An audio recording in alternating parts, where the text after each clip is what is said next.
Hello, welcome to the Self-Learning Podcast by Dr. Sushma Singh. Let us start discussion on Unit 26 Class.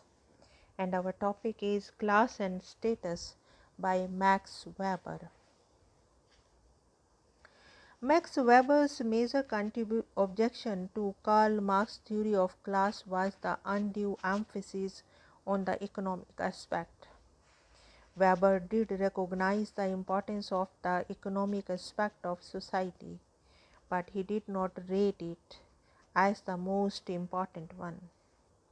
He said that specific life chances are created by the way the disposition over material property is distributed among some people who meet competitively in the market for the purpose of exchange.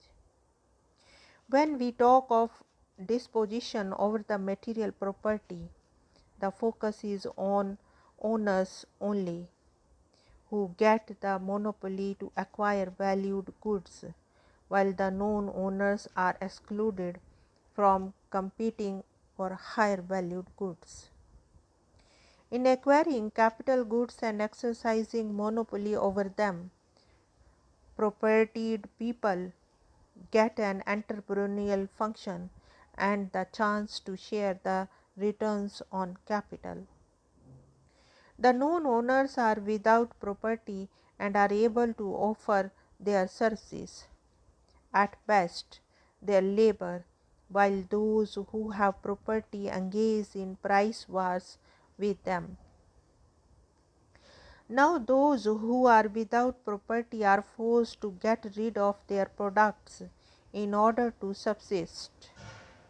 Weber explained that property and lack of property are the basic categories of class situation.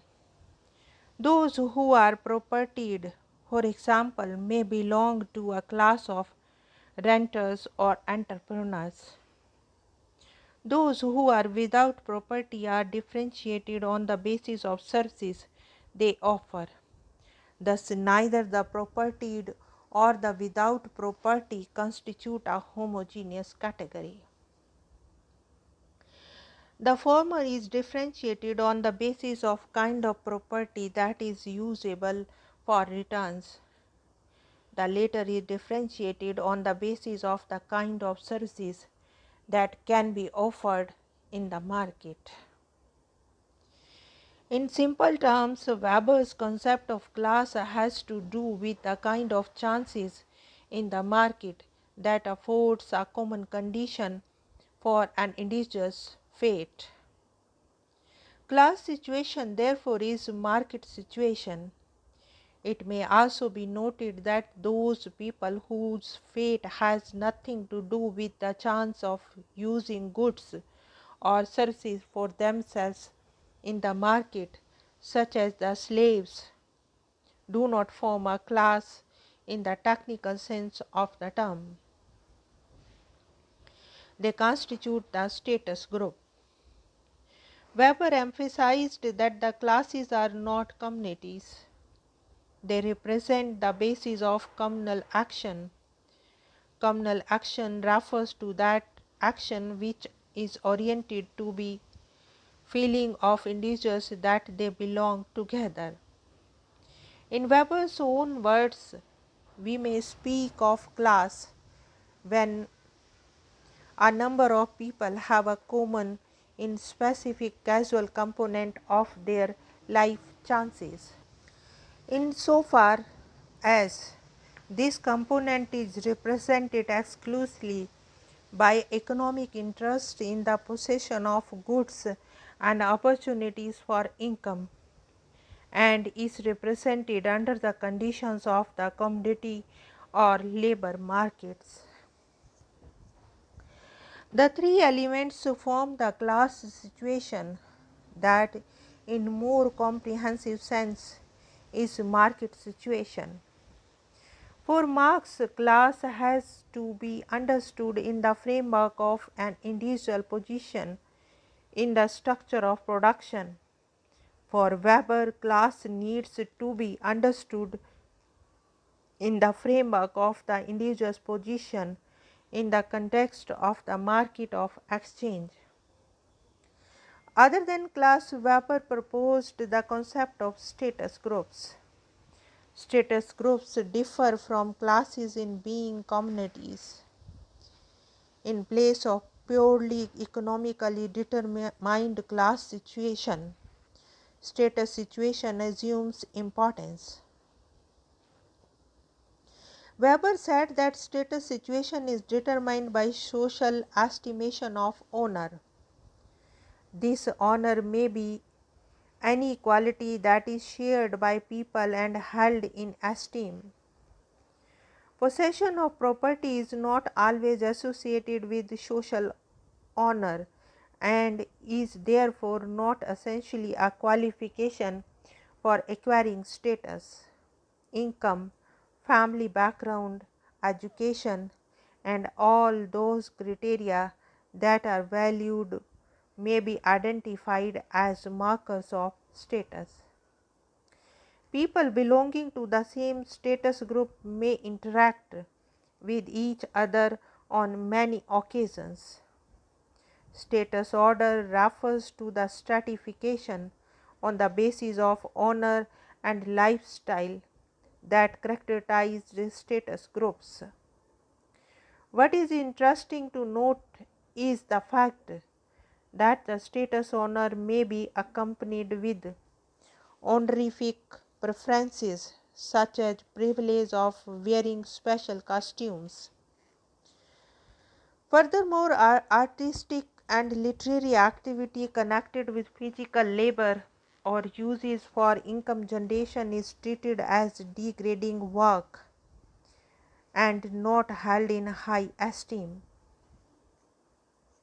The social honor associated with it declines tremendously.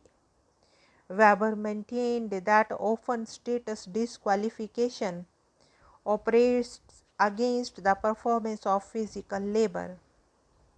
In Weber's word, cited here from Bandix and the Lipset, with oversimplification, one might thus say that classes are stratified according to their relations to the production and acquisition of goods, whereas status groups are stratified according to the principle of their consumption of goods as represented by special styles of life. He further explained that class and status groups are distinguished on another count. Class has to bear with the market and individual's position in it. There is no order of honor or personal distinctions in the market that is the critical feature of status groups.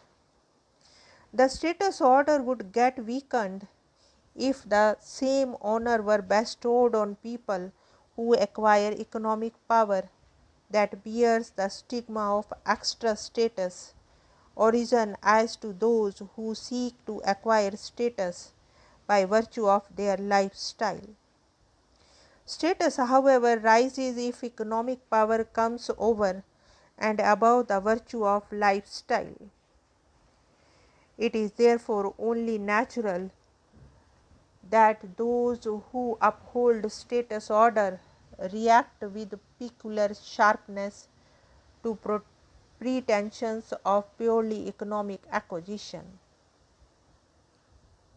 Status is the predominant and preferable means of social stratification in conditions when acquisition of goods and distribution of goods is fairly uniform and stable.